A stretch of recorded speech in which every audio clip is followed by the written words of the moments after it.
आदरणीय अरुणभाई गुजराती साहेब, अभिजित पवारजी आणि या ठिकाणी या प्रति विधानसभेमध्ये उपस्थित विधानसभेचे सभागृहाचे नेते, मुख्यमंत्री, सर्व मंत्री, विरोधी पक्षाचे सर्व नेते, सर्व आमदार, भगिनी आणि बंधूंनो, सर्वप्रथम आत्ताच आदरणीय गुजराती साहेबांनी या ठिकाणी जो विषय सांगितला, खरं म्हणजे ते स्पीकरच्या जागी बसलेले आहेत आणि विधानसभेमध्ये स्पीकर जे सांगतात त्याला निर्देश मानला जातं आणि म्हणून त्यांनी निवडणुकीच्या संदर्भात जे सूतोवाच केलाय, माझंच देखील वैयक्तिक मत अतिशय स्पष्ट आहे की लोकशाहीची प्रक्रिया ही जोपर्यंत आपण आपल्या महाविद्यालयीन निवडणुका सुरू करत नाही तोपर्यंत ती प्रगल्भ होऊ शकत नाही आणि म्हणून या निवडणुका सुरू केल्या पाहिजेत या मताचेच आम्ही आहोत. आणि विनोद तावडे आमचे जे मंत्री आहेत ते या निवडणुका कशा प्रकारे आपल्याला चांगल्या वातावरणात घेता येतील त्याच्या मॉडॅलिटीज या आता तयार करतायत. आपण 2 दिवस ही विधानसभा या ठिकाणी चालवली, पण आपल्याला सगळ्यात महत्त्वाची गोष्ट जर काही या विधानसभेला लाभली असेल तर ते अरुण गुजरातींसारखे स्पीकर या ठिकाणी बसले आहेत, हे सगळ्यात महत्त्वाचं आहे. आणि त्यांना ते सांगितलेलं आवडणार नाही, पण माझ्या जीवनामध्ये ज्या लोकांकडनं मी शिकलो त्याच्यापैकी एक अरुणभाई आहे. आणि विशेषतः स्पीकर म्हणून मला विधानसभेमध्ये त्यांनी खूप संधी दिली आणि माझं जे काही ज्याला आपण लिडरशिप म्हणतो ही जी काही तयार होऊ शकली त्याच्यामध्ये प्रामुख्याने त्यांचा खूप मोठा वाटा हा राहिलेला आहे. त्यामुळे त्यांच्यासारखा व्यक्ती तुम्हाला देखील स्पीकर म्हणून या ठिकाणी लाभला ही खरोखर आनंदाची गोष्ट आहे. खरं तर आपली जी लोकशाहीची सगळी प्रक्रिया आहे ही अतिशय सुंदर अशा प्रकारची प्रक्रिया आहे. म्हणजे मी तर असं म्हणेन की ही जी आपल्या संविधानानं जी लोकशाहीची रचना केली ती जगामध्ये अतिशय चांगली अशा प्रकारची ही रचना आहे. आणि या रचनेमध्ये मी तर असं म्हणेन की तुम्ही सत्तारूढ पक्षात असाल किंवा विरोधी पक्षात असाल, सामान्य माणसाची प्रश्न घेऊन ज्यावेळी तुम्ही या व्यवस्थेचा उपयोग करण्याचा प्रयत्न करता त्यावेळी या व्यवस्थेमध्ये इतकी शक्ती आहे की समाजातल्या प्रत्येक प्रश्नाचं उत्तर हे या व्यवस्थेमध्ये आपल्याला सापडतं. आणि भारताचं संविधान एक अशा प्रकारचं ची त्याची रचना आहे की कधी कधी मला देखील आश्चर्य वाटतं की डॉक्टर बाबासाहेब आंबेडकर असतील किंवा त्यांच्यासोबत ज्यांनी संविधानाची निर्मिती केली या सगळ्या लोकांनी हे संविधान रचत असताना हा एवढा विचार कसा केला असेल अशा प्रकारचा प्रश्न मला पडतो. कारण माझ्या जीवनामध्ये राजकीय दृष्ट्या प्रशासन म्हणून जे जे प्रश्न मला समोर पडतात त्या प्रत्येक प्रश्नाचं उत्तर हे भारताच्या संविधानामध्ये मला दिसतं. आणि तीच आपल्या लोकशाहीची रचना अत्यंत महत्त्वाची आहे. आपण विधानसभेच्या माध्यमातून ज्यावेळी कामकाज करत असतो त्यावेळी सामान्य माणसाची प्रश्न ही त्या ठिकाणी आपण मांडू शकतो.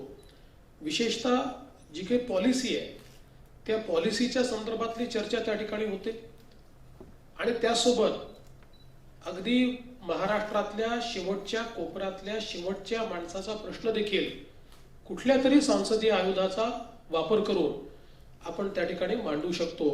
आणि म्हणून महाराष्ट्राचं जे काही जी भावना आहे, जे विचार आहे त्याचं प्रतिबिंब हे आपल्याला या विधानसभेच्या माध्यमातून या ठिकाणी निश्चितपणे उमटवता येतं. आणि म्हणून विधानसभा आणि ही सगळी रचना ही अत्यंत महत्त्वाची आहे.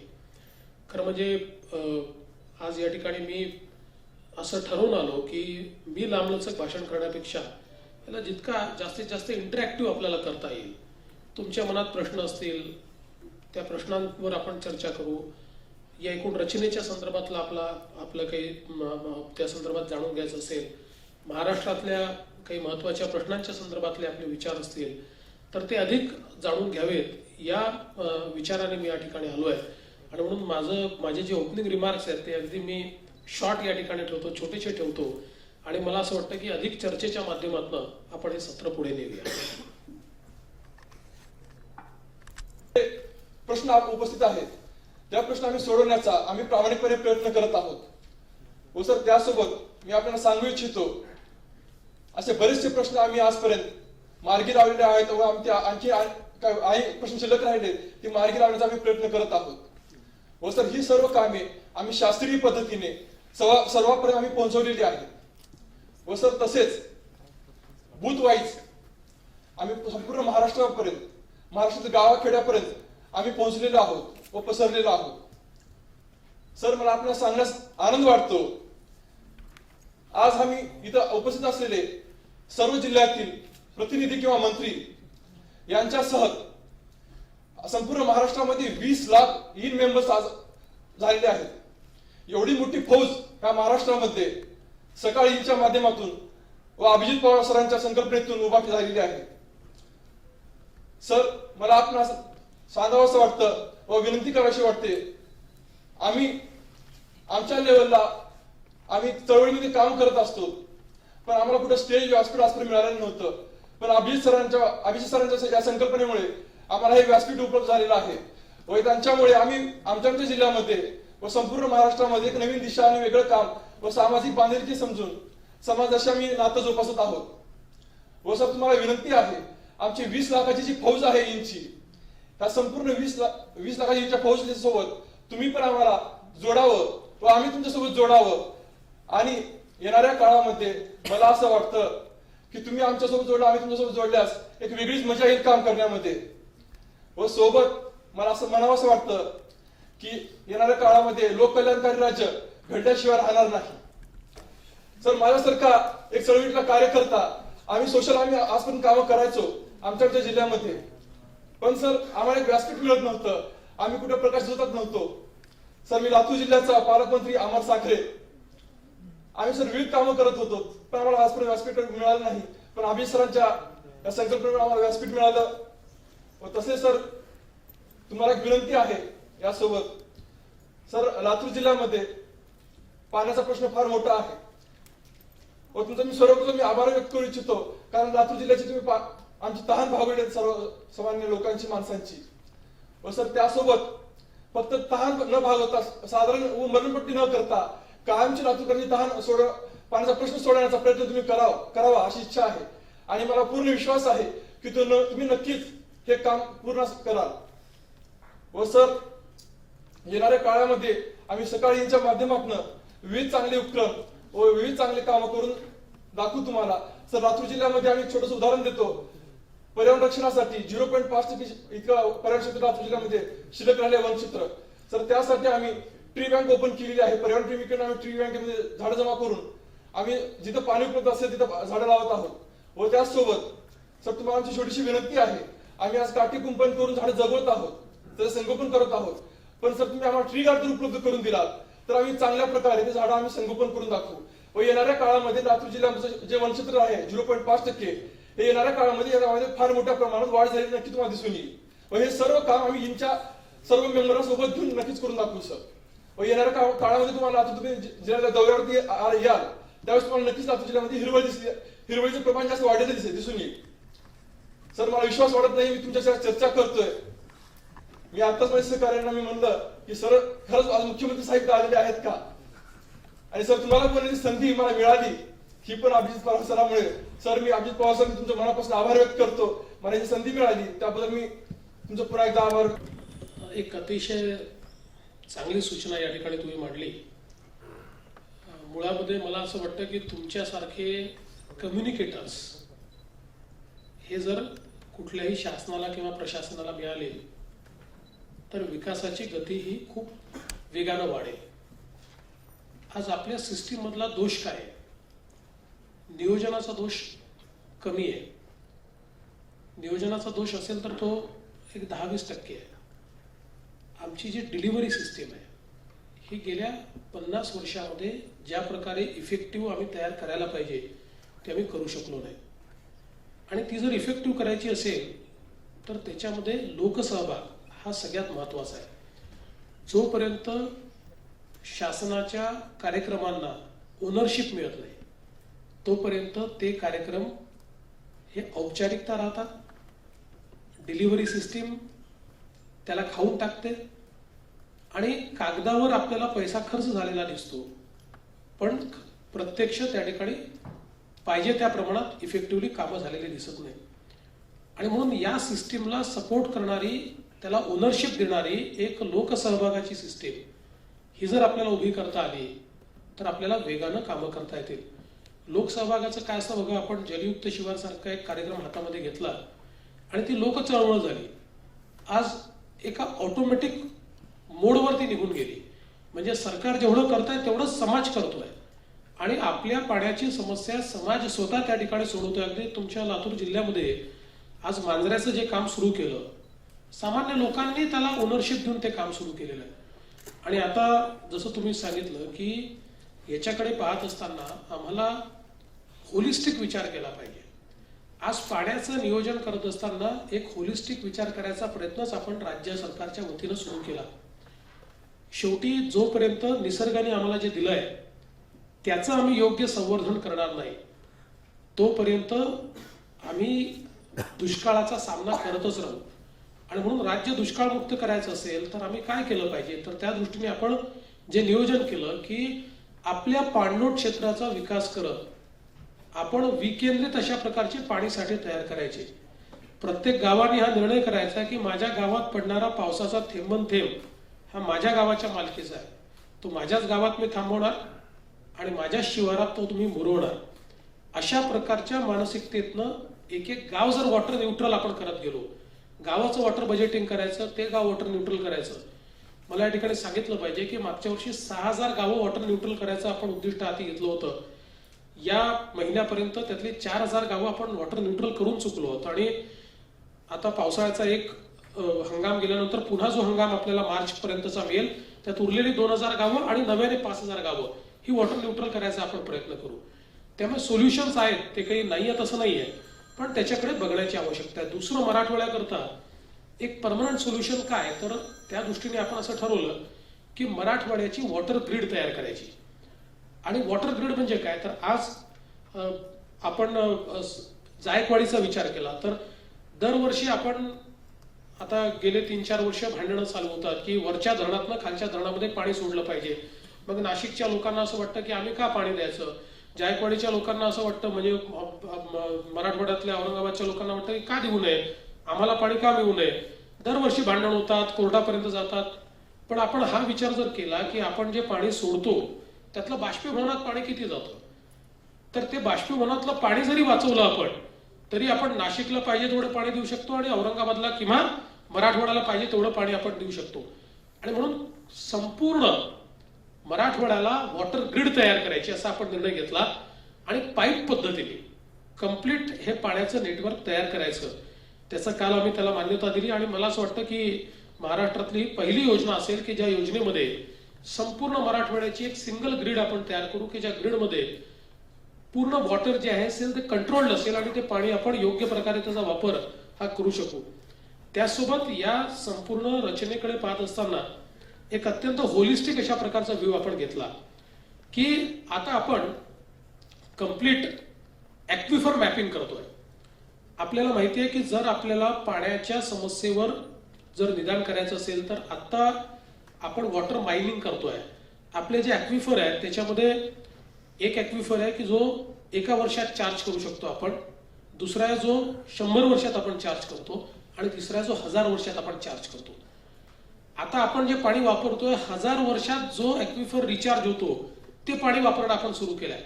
तेही जर आपण वापरून टाकलं तर भविष्यात आपल्याकरता काहीच उरणार नाही आणि अक्षरशः कोरडे ठाक अशा प्रकारची आपली अवस्था होईल. आणि म्हणून आपण ॲक्विफर मॅपिंग करून त्याच्या आधारावर संपूर्ण पाणलोट क्षेत्राचा विकास करायचा आणि त्यातनं वॉटर रिचार्जिंगच्या माध्यमातून आपण त्याचं नियोजन जर केलं, म्हणजे अगदी उदाहरण द्यायचं झालं तर आपण ज्यावेळेस धरणं तयार करतो त्यावेळेस धरणं तयार करतानाही जर आपण ॲक्विफरचा विचार करून धरणाची साईट जर त्या ठिकाणी तयार केली तर फरक असा आहे की आपला जो बसाल्ट खडक आहे त्याच्यामध्ये पाणी शोषून घेण्याची जी काही क्षमता आहे ती 3% आहे. तीच जर आपण उत्तर प्रदेशाच्या खडकाचा विचार केला तर ती 35% आहे, 30% आहे, 29% आहे. त्यामुळे आपल्याला जाणीवपूर्वक जोपर्यंत आम्ही पाणी जमिनीत टाकणार नाही तोपर्यंत महाराष्ट्र दुष्काळमुक्त होऊ शकत नाही. आणि म्हणून आता या सगळ्या टेक्नॉलॉजीचा उपयोग करून आपण पाणलोट क्षेत्राच्या पलीकडे जाऊन ॲक्विफरचं मॅपिंग करायचं आणि त्या ॲक्विफरवर आधारित पाणलोट क्षेत्राचा विकास करायचा, अशा प्रकारचं हे काम हातामध्ये घेतलं आहे. आणि मला विश्वास आहे की पुढचे 3-4 वर्ष जर हे नीट आपण केलं तर केवळ मराठवाडाच नाही, महाराष्ट्राला देखील आपण दुष्काळमुक्त निश्चितपणे करू शकतो. आणि जी अपेक्षा तुम्ही व्यक्त केली आहे की केवळ मलमपट्टी नाही तर मजबूत काम झालं पाहिजे, तसंच करायचा प्रयत्न आपण करू. आणि त्यात तुमचं सगळ्यांचं सहकार्य हे अत्यंत मोलाचं असेल. सरनाईक इन कृषी मंत्री जिल्हाध्यक्ष झालो आणि एका शेतकऱ्याचा मुलगा पहिल्यांदाच एक कृषी पदवीधर कृषी मंत्री पदाची माझ्याकडे जबाबदारी दिली. आणि मागच्या वेळेस इन मिनिस्ट्रीचा प्रोग्राम झाला त्यामध्ये अभिजित पवार सरांनी आम्हाला एक मंत्र दिला की तुम्ही बदला, देश आपोआपच बदलेल. त्या कन्सेप्टनुसार आम्ही यवतमाळमध्ये गेलो. यवतमाळचा आत्महत्याचा प्रश्न हा यवतमाळात राहिला नसून तो विदर्भाचा झाला आणि पूर्ण महाराष्ट्राचा प्रश्न झाला. त्यानुसार विदर्भातल्या आत्महत्याग्रस्त कुटुंबाच्या आम्ही भेटी घेतल्या, त्यांच्या समस्या विचारल्या, कशामुळे झाल्या, काय झाल्या, त्यानंतर त्यावर उपाययोजना केल्या. शेतकरी आत्महत्या झाल्याच्या नंतर काय उपाययोजना करायला पाहिजे किंवा याच्यानंतर शेतकऱ्यांना आत्महत्याच नाही करायला पाहिजे त्यासाठी आपण काय उपाययोजना करायला पाहिजे.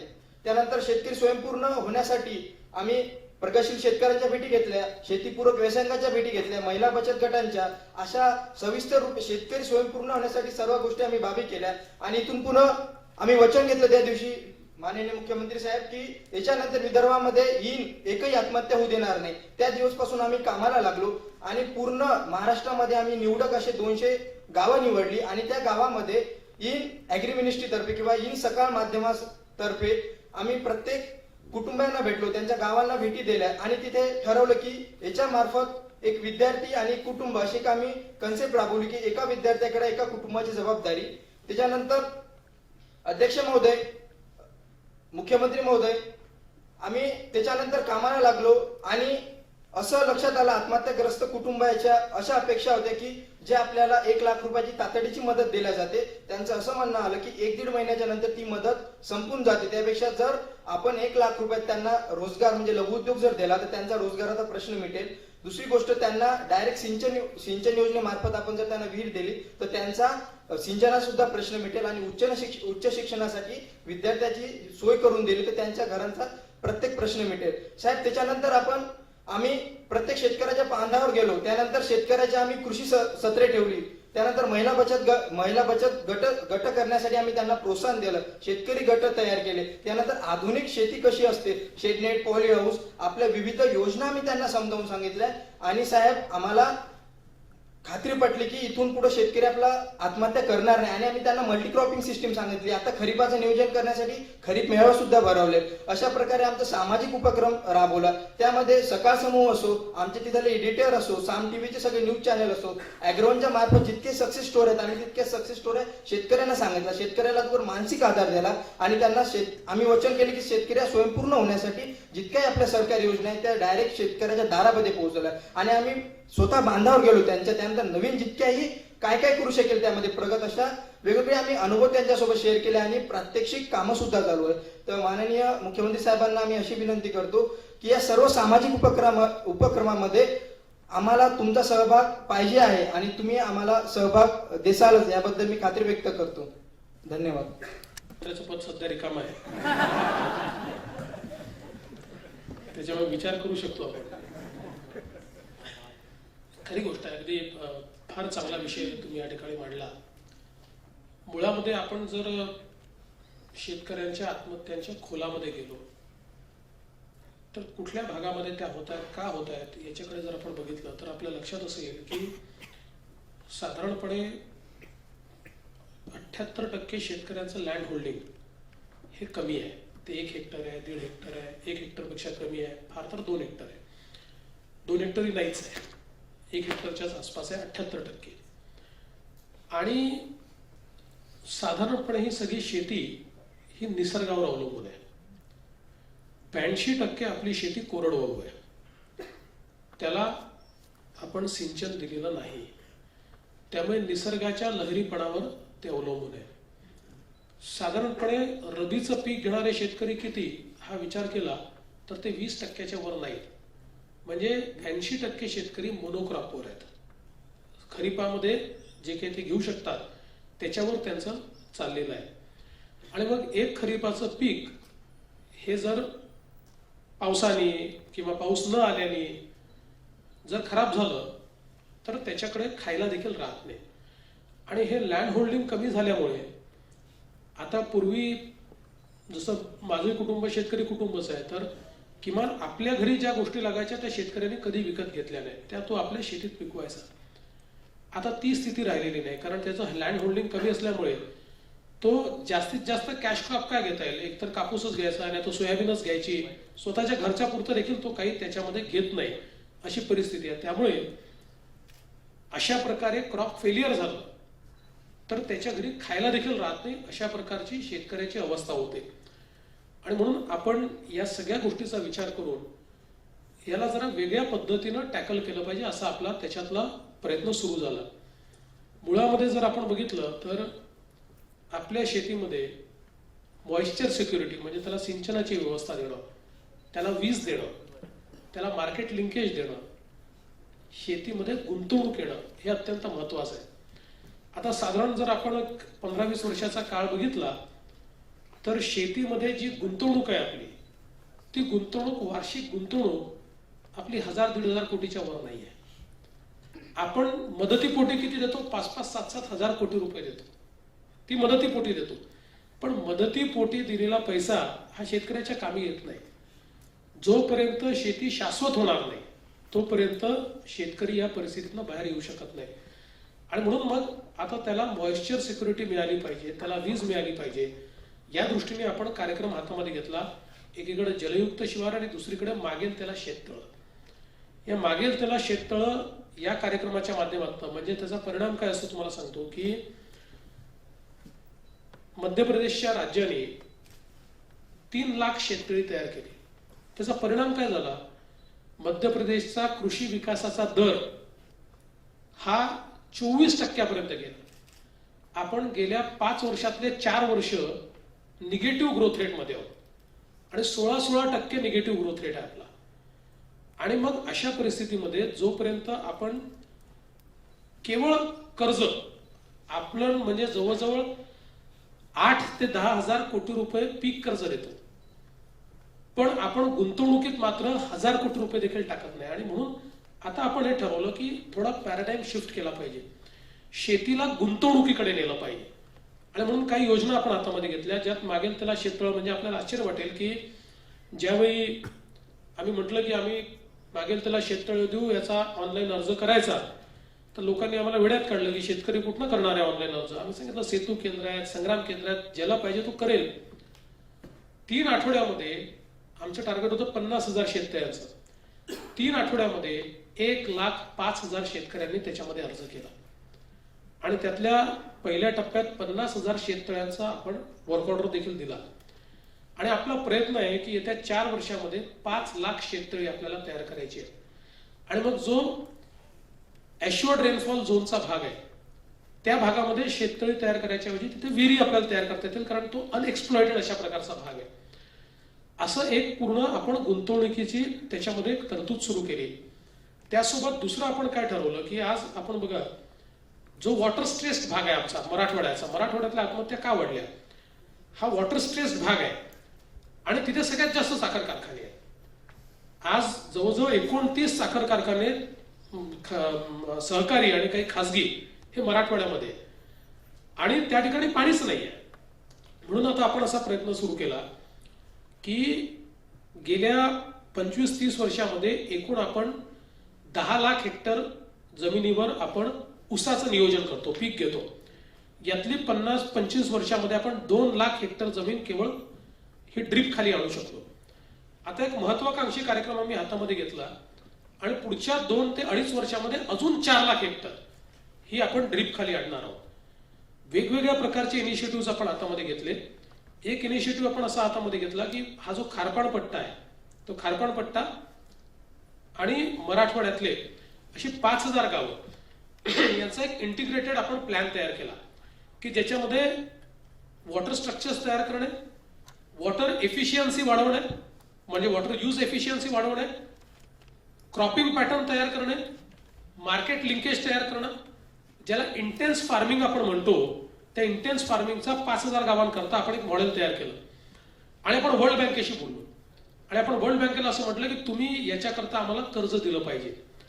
साधारणपणे वर्ल्ड बँकेने जर कर्ज द्यायचं ठरवलं तर ज्या दिवशी ते निगोसिएशन चालू करतात त्या दिवशीपासून 2.5 वर्ष लागतात त्यांना कर्ज द्यायला. आम्ही त्यांना असं सांगितलं की हा प्रकल्प इमर्जन्सी म्हणून तुम्ही घेतला पाहिजे आणि तुम्हाला आश्चर्य वाटेल की तो प्रकल्प पाहिल्यानंतर वर्ल्ड बँकेने सांगितलं पथदर्शी प्रकल्प आहे, हा देशात तुमच्याकडे जर यशस्वी झाला तर देशात सगळीकडे होऊ शकेल.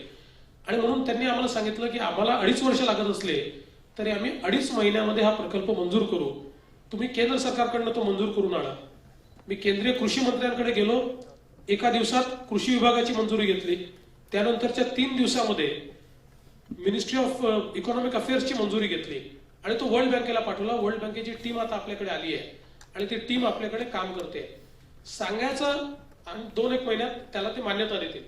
सांगायचा उद्देश असा आहे की पहिल्यांदा आपल्याला पॅराडाईम शिफ्ट करावा लागेल की शेतीचं क्षेत्र हे रिलीफ आणि रिहॅबिलिटेशनच्या ऐवजी हे गुंतवणुकीचं क्षेत्र करावं लागेल, त्याकरता पैसा टाकावा लागेल. ते काम आता आपण सुरू केलेलं आहे, पैसा आपण टाकणं सुरू केलेलं आहे. दुसरं असं आहे की ज्या ठिकाणी आत्महत्या झालेल्या आहेत त्या ठिकाणी ज्या उपाययोजना तुम्ही सांगितल्या त्या उपाययोजना, जसं मी सांगितलं की एक साधं अनेक अहवाल तयार झाले आणि त्या अहवालात ते सांगितलं की शेतकऱ्याला खायला काही उरत नाही. मग आता आपण हा निर्णय घेतला की 14 जिल्ह्यांमधल्या सर्व शेतकऱ्यांना 2 रुपये किलो गहू आणि 3 रुपये किलो तांदूळ हा आपण फूड सिक्युरिटीच्या अंतर्गत त्यांना त्या ठिकाणी देणं सुरू केलं. त्याचा परिणाम देखील आपल्याला दिसायला लागला. म्हणजे हा सगळा परिणाम याला 3-4 वर्ष लागतील, पण तुम्हाला माहिती आहे की यवतमाळमध्ये आपण बळीराजा चेतना अभियान सुरू केलं. आता या वर्षी आत्महत्या अर्ध्यावर आल्या यवतमाळच्या, त्याचा एक परिणाम होतोय. आणि जिथे आत्महत्या झाल्या आहेत त्या कुटुंबाला विहीर दिलीच पाहिजे, आपण नियम केला. आज बघा यवतमाळ सारख्या ठिकाणी पाणी होतं पण वीज नव्हती. एका वर्षामध्ये 10,000 विजेचे कनेक्शन आपण दिले. आणि हा अंतर काय, म्हणजे मला याला राजकीय रंग द्यायचा नाही, पण अंतर काय सांगतो की यवतमाळमध्ये 10 वर्षात 10,000 कनेक्शन मिळाले. म्हणजे 2004 ते 2014 10,000 कनेक्शन मिळाले आणि 2014 ते 2015 म्हणजे हा जो एक काळ आहे याच्यात 10,000 कनेक्शन आपण दिले. त्यामुळे शेतकऱ्याला जर पाणी दिलं, त्याला वीज दिली तर तो शेतकरी स्वतः परिवर्तन करू शकतो. आणि म्हणून एक इंटिग्रेटेड अप्रोच आपण आता हातामध्ये घेतलाय की ज्याच्यामध्ये आत्महत्या होऊ नये हा प्रयत्न आहे. झाली असेल तर त्या कुटुंबाचं पुनर्वसन करताना केवळ 1 लाख रुपये देऊन नाही, सरकारच्या सगळ्या योजना, म्हणजे तुम्ही जर यवतमाळला गेला असेल तुमच्या लक्षात आलं असेल की गावाने ज्यांच्याकडे आत्महत्या झाल्या त्यांची पेरणी झाली पाहिजे याकरता आपण योजना राबवली आणि अशा अनेक योजना आपण हातामध्ये घेतल्या. खूप मोठं काम हे करायचं आहे, हे काही वर्षभरात होणार नाही आहे, पण मला असं वाटतं की एक बॉल आपण रोल केलेला आहे आणि निश्चित 2-3 वर्षामध्ये त्याचा परिणाम आपल्याला दिसेल. सन्माननीय सभापती महोदय, सागर रंगळ नाशिक जिल्ह्याचा पालकमंत्री म्हणून प्रश्न विचारत आहे की आमची इंची चळवळ एक अतिशय व्यापक अशी चळवळ झालेली आहे आणि अभिजित पवारांनी आम्हाला संधी दिलेली आहे. सर, आम्ही युथ छावणी शिबिर आयोजन करतो, म्हणजे आता आमचं युथ छावणी शिबिर गेल्या 2 वर्षापासून सुरू आहे. तरी या युथ छावणी शिबिरामध्ये अनेक दिग्गज शैक्षणिक, सामाजिक, राजकारण, विद्यार्थी क्षेत्रातील नामवंत व्यक्ती येतात आणि मार्गदर्शन करत आहेत. मी आज पहिलीपासून तर 2015 म्हणजे 15वी ग्रॅज्युएशन झालो, इतकं मला मिळालं नाही तेवढं मला 4 दिवसामध्ये 200 रुपये भरून त्या शिबिरामध्ये मिळालं. तर माझी अशी एक मागणी आहे इंच्या माध्यमातून की येणाऱ्या काळामध्ये तुमचं राज्य सरकार आणि आमचं दैनिक सकाळचं या व्यासपीठाच्या माध्यमातून आपण अशा शिबिरांचं आयोजन केलं तर मला वाटतं महाराष्ट्रातल्या पिढीला एक वेगळं शिक्षणाचा अनुभव म्हणजे इंच्या माध्यमातून एक वेगळी डिग्री मिळेल असं मला वाटतं. त्यासंबंधी आपण आम्हाला मार्गदर्शन करावं. त्या अर्थाने सरकारवर सगळेच जण सर टीका करत असतात.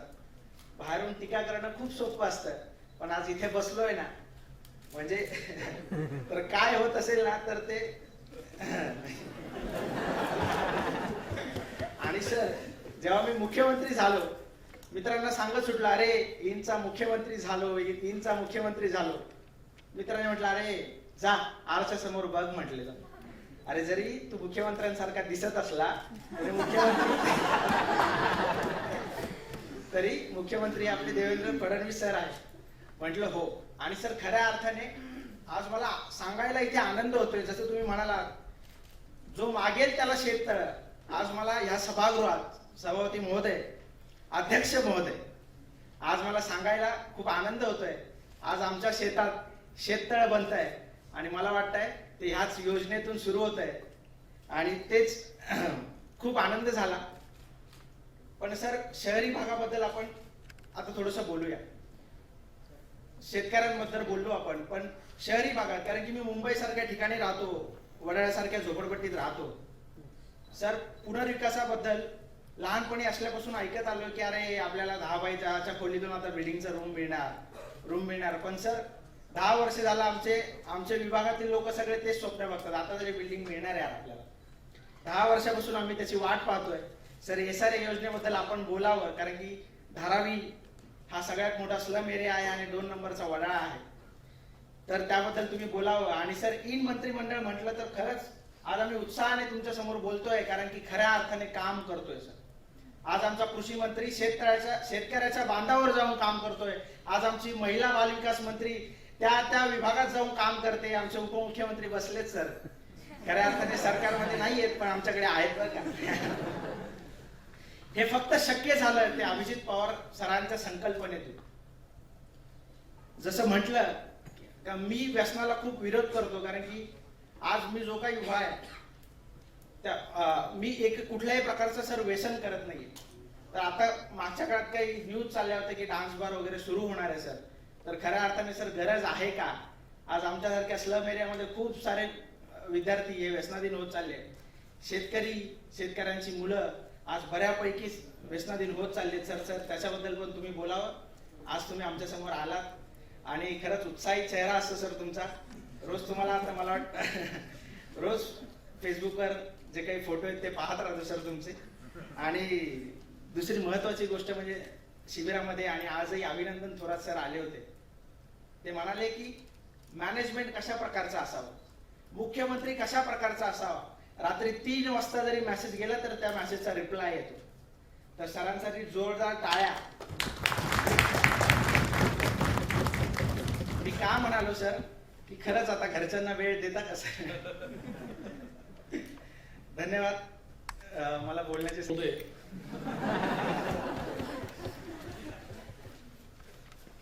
आता जसं तुम्ही सांगितलं, तुम्हाला गंमत सांगतो की मला कोणीतरी विचारलं की मुख्यमंत्री मधल्यावर कसं वाटतं वर्षभर झाल्यानंतर. मी त्यांना म्हटलं लहानपणी एक गोष्ट ऐकली होती. ती गोष्ट अशी होती की एका गावामध्ये मोठी मारुतीची मूर्ती होती, त्याची मोठी बेंबी होती. एक आपला गावातला तरुण गेला आणि मारुतीच्या बेंबीत बोट टाकलं. आतमध्ये विंचू होता, तो चावला. चावल्याबरोबर हा ओरडला, म्हणजे हा ओरडला. तर मित्र होते सगळे. मित्राने विचारलं का रे बाबा काय झालं, कसं वाटतंय? म्हणाला फार छान वाटतं, थंड थंड वाटतंय. त्यांनी बोट काढलं, दुसऱ्याला वाटलं आपणही बघावं. त्याने दुसऱ्याने बोट घातलं, त्यालाही विंचू चावला. त्याच्या लक्षात आलं गेला थंड बिंड वाटलं नव्हतं, पण सांगता आलं नाही म्हणून याने सांगितलं. तर त्याला दुसऱ्याने विचारलं, त्याने सांगितलं की छान वाटतं, थंड थंड वाटतं. तसंच मुख्यमंत्री पदाचं पुढे विचारलं की वागण्याचं थंड थंड वाटतं, छान छान वाटतं. SRAच्या संदर्भात खूप चांगला प्रश्न तू विचारलास. आणि मला असं वाटतं की SRAची योजना ही खूप चांगली आहे, पण दुर्दैवाने ती बिल्डरांच्या विळख्यात गेली आहे. आणि अलीकडच्या काळात म्हणजे केवळ त्याला बिल्डरांना दोष देऊन चालणार नाही. बिल्डरांच्या कॉम्पिटिशनमध्ये समाजाचा जो ऱ्हास झाला आहे त्याच्यामुळे ही योजना अडचणीत येते. या योजनेमध्ये आपला डेव्हलपर कोण आहे हे नेमायचा अधिकार हा तिथल्या झोपडपट्टीमध्ये किंवा राहणाऱ्या लोकांना आहे. आणि 70% लोक ज्याच्या बाजूने मत देतील त्याला विकासक म्हणून नेमलं जातं. तर अलीकडच्या काळात मुंबईमध्ये भाव वाढलेले आहेत. एक SRAची स्कीम मिळाली की त्या बिल्डरचं जीवनाचं भलं होऊन जातं. आणि त्यामुळे 70% कन्सेंट घेऊन त्यांनी काम सुरू केलं की दुसरा कोणीतरी बिल्डर येतो आणि त्यातल्या 40% लोकांना पकडतो आणि त्यांना सांगतो की असं आहे की तो जर तुम्हाला रुपया देत असेल तर मी ₹1.5 देईन, तो जर तुम्हाला घर देत असेल तर मी सोबत कॉर्पस देईन. आणि असं करून तो पुन्हा एक जनरल बॉडीची मिटिंग लावतो आणि याच्या विरुद्ध ठराव करतो. आणि त्यांनी याच्या विरुद्ध ठराव केला की मग कायदेशीर लढाई सुरू होते आणि 15-15 वर्ष ती लढाई चालते, पिढी संपून जाते, पण घराचं स्वप्न काही पूर्ण होत नाही. आणि म्हणून या योजनेमध्ये अधिक पारदर्शिता आणण्याची आवश्यकता आहे.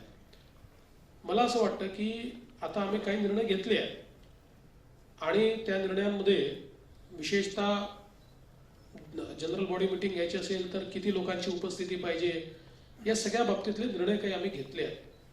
पण कधीतरी हा निर्णय आता घेण्याची आवश्यकता आहे की लोकांनी आपला विकासक एकदा विचारपूर्वक निवडावा आणि जोपर्यंत तो डिफॉल्ट करत नाही तोपर्यंत त्याला काढण्याची कोणाला परवानगी मिळू नये. असं जर आपण केलं तर हे शक्य आहे. किंवा त्यातला दुसरा उपाय ज्याचा सिरियसली मागच्या काळापासून आम्ही विचार करतो पण अजून त्याच्या अंतिम टप्प्याला पोचलो नाही, त्याच्यामध्ये जी स्लम आहे त्या स्लम मध्ये विकासक कोण नेमायचा याकरता सरकारने टेंडर काढायचं आणि टेंडर पद्धतीने किंवा त्याला जी काही म्हणजे एक ओपन ऑफर पद्धतीने तो जो काही स्लम आहे तो स्लम अलॉट करायचा. जो काही हायएस्ट बिडर असेल किंवा बेंचमार्क मध्ये बसवत असेल त्याला ते द्यायचं. म्हणजे हे भांडणच नेहमी करता संपून जाईल. तर अशा काही त्याच्यातल्या सिस्टमिक सुधारणा या आपण करण्याचा प्रयत्न करतो आहोत. आणि त्यासोबत SRA मध्ये एक प्रकल्प त्या ठिकाणी टाकल्यानंतर तो मंजूर होतपर्यंतचा कालावधी हा खूप मोठा आहे. तो कालावधी कसा कमी करता येईल हा आपण प्रयत्न करतोय. आता धारावीचा तुम्ही उल्लेख केला. गेली 15 वर्ष धारावीचं आपण ऐकतो. 2002 साली पहिल्यांदा त्याचं काम सुरू केलं. पण आता मला या ठिकाणी सांगताना आनंद वाटतो की गेल्या 1 वर्षामध्ये सगळे प्रयत्न करून आता धारावीचं फायनल टेंडर आपण काढलं. अर्थात आपण फर्स्ट ज्यावेळेस टेंडर काढलं त्यावेळेस 16-17 विकासक आले, पण त्यांच्या काही अडचणी आहेत. त्यामुळे त्यांनी पहिल्या कॉलला कोणीच टेंडर भरलं नाही. मग पुन्हा त्यांच्यासोबत प्रीबिड झाली. मग दुसरा कॉल झाला त्यावेळेस त्यांनी काही आपल्याला सांगितलं की काय अडचणी आहेत त्यातल्या. मग पुन्हा एक आमची कमिटी बसली, त्या अडचणी दूर केल्या आणि 20 जुलैला मला असं वाटतं त्याची तारीख 20 जून किंवा 20 जुलै मला लक्षात नाही, त्या दिवशी ते लोक बिड करतील. आणि गेली 10-15 वर्ष आपण जे धारावीचं ऐकतोय की याचं रिडेव्हलपमेंट होणार, तर ते पहिल्यांदा आता त्या स्टेजला आपण पोहोचलोय की एकदा हे टेंडर्स येतील आणि हे काम याच वर्षी आपण सुरू करू शकू. तसंच BDD चाळी आहेत, जे मुंबईच्या अनेक वर्षाचे जे प्रश्न आहेत रिडेव्हलपमेंटच्या संदर्भातले, याच्यामध्ये अतिशय वेगाने काम आपण सुरू केलं. आता BDD चाळीच्या संदर्भात देखील आपण काम जे आहे रिडेव्हलपमेंटचं ते याच वर्षी सुरू करतो. त्याचे निर्णय आपण सगळे घेतले आहेत. मला असं वाटतं की खूप मोठ्या प्रमाणात आता हे निर्णय जे आहेत हे आपण घेतलेले आहेत आणि SRA ही जी योजना आहे या योजनेला अधिक चालना आपण देतो.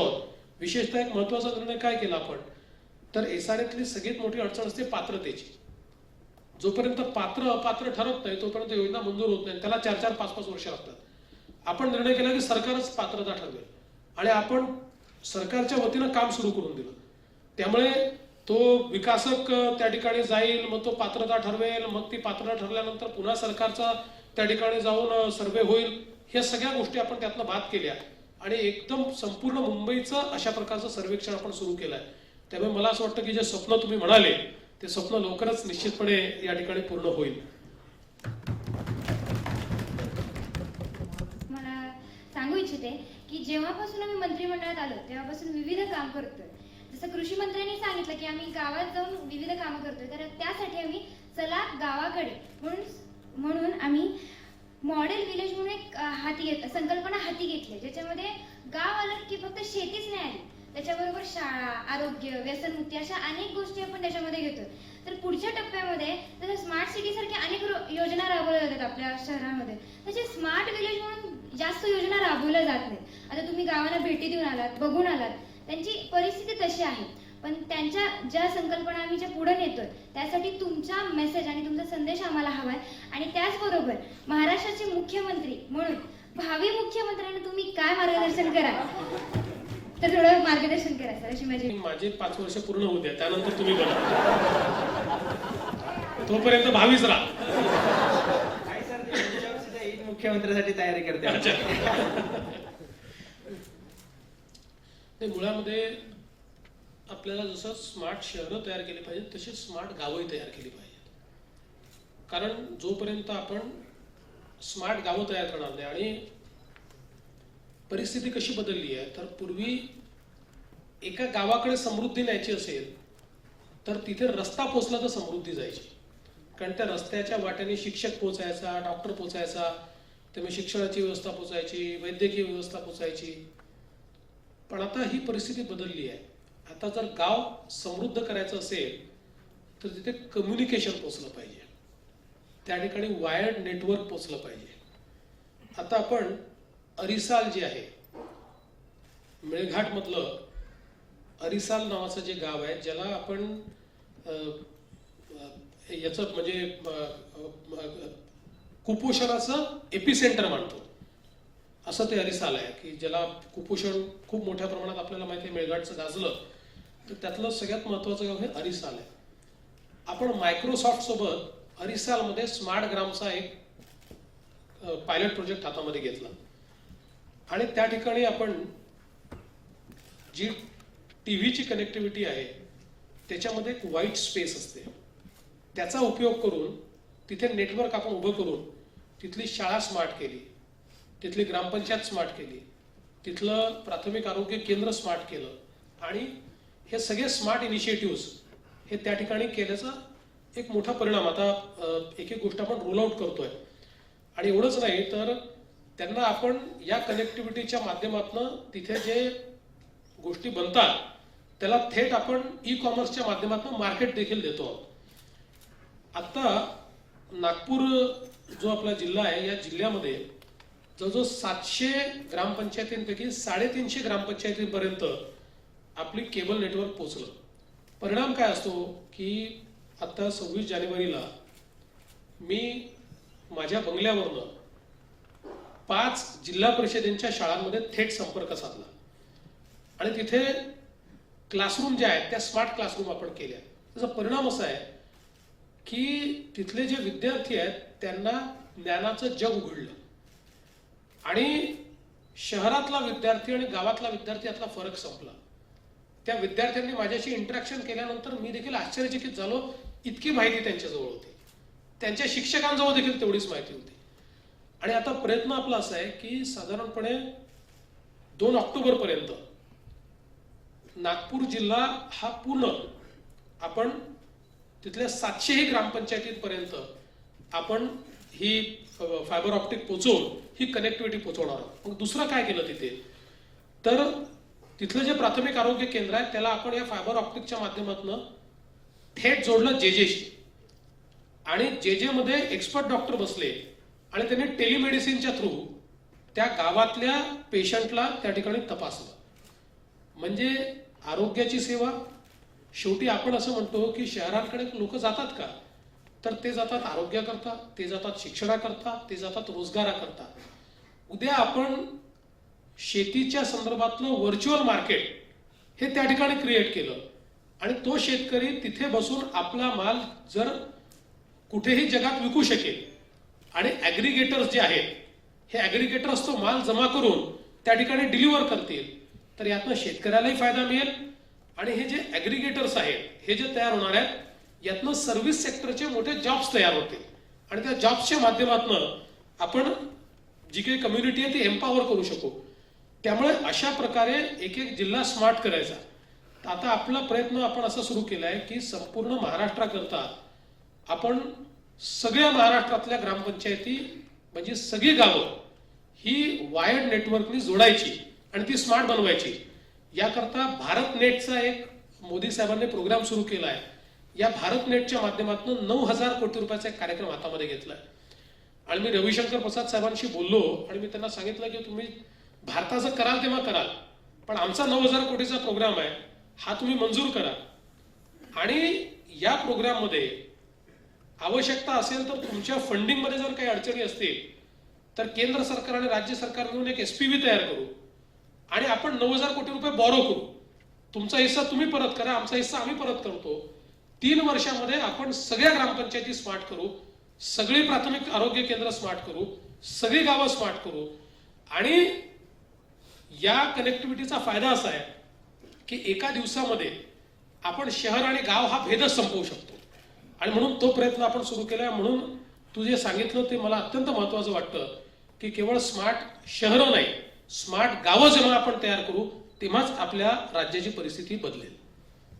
माननीय सभापतीच्या परवानगीने मागासलेला जरी असला तिथे शैक्षणिकचा मोठ्या प्रमाणामध्ये प्रसार चालू आहे. दरवर्षी जवळपास 500 ते 700 पासपोर्टचे अर्ज परदेशामध्ये शैक्षणिकसाठी जाण्यासाठी आहेत.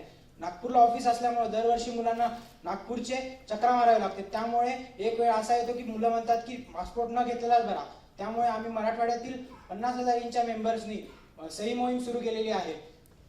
व तसेच आमची आपणास अशी विनंती आहे की आपण औरंगाबाद या ठिकाणी लवकरात लवकर पासपोर्टचा ऑफिस उघडावे की काही याआधी पण आम्ही तुम्हाला याविषयी विनंती केलेली आहे. तसेच मागील 2 वर्षापासून इंच्या वतीने आम्ही याचा पाठपुरवठा करत आहोत. तशीच आमची विनंती आहे की आपण आम्हा सर्व मुलांचे पालकत्व घेऊन लवकरात लवकर नागपूर औरंगाबादला पासपोर्टचे ऑफिस करावे. धन्यवाद. कुठल्या विभागाचे मंत्री तुम्ही? पालकमंत्री सर. पालकमंत्री. ओके. ते अतिशय चांगली आणि योग्य मागणी आहे.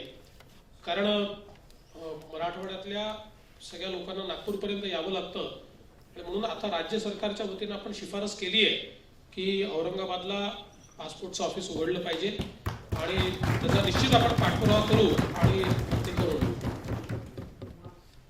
आणि विदर्भात देखील आहे, परंतु त्याची चर्चा होते, उपाय सांगितले जातात, योजना जाहीर होतात, पण असाच दुष्काळ सांगली, सातारा आणि सोलापूर ह्या जिल्ह्यात पण आहे. तर राज्यकर्ते म्हणून या भागात नेमके कोणते उपाय केले आहेत? आणि दुसरा क्वेश्चन माझा असा आहे, जलयुक्त शिवार योजना राबवली तर त्याच्या पॉझिटिव्ह परिणामाबद्दल आपण काय सांगाल?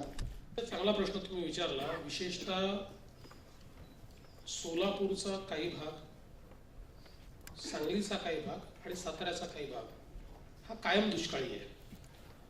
पण तुम्ही त्याचा उत्तर देखील दिलं की जलयुक्त शिवार.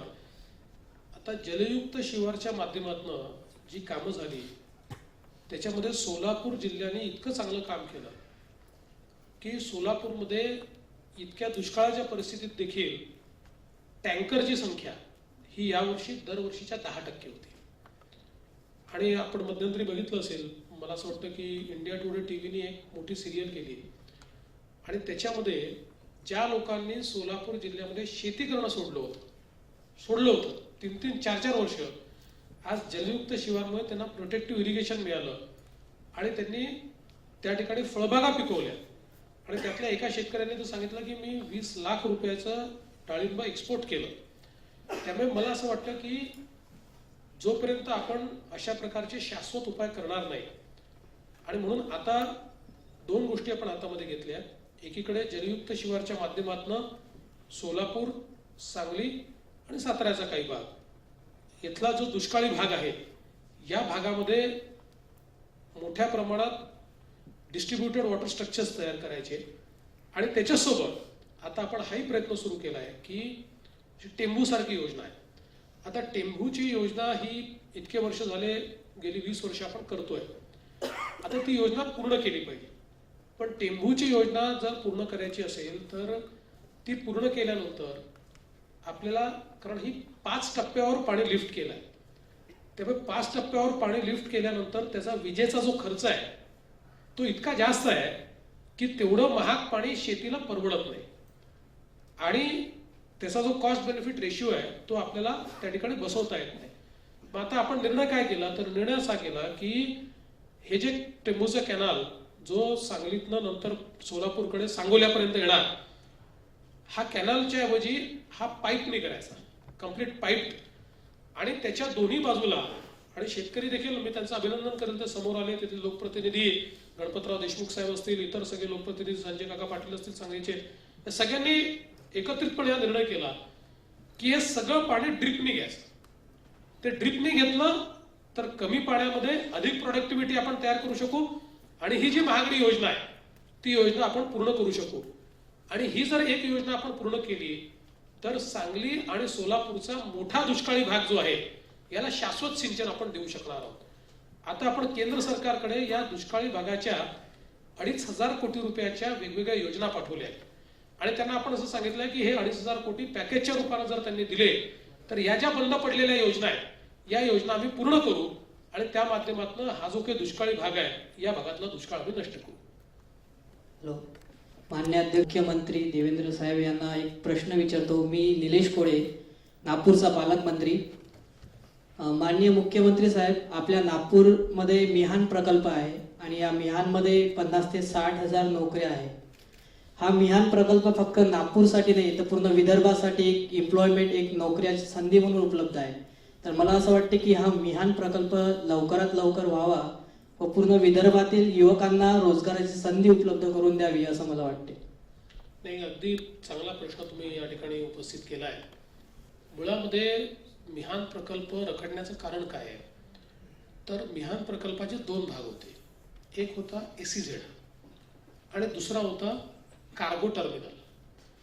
आपण SEZ करून टाकला पण त्या SEZ मध्ये लोक येतील कधी, ज्यावेळी आपण कार्गो टर्मिनल तयार करू आणि कार्गो टर्मिनल आपण तयार केलं नाही.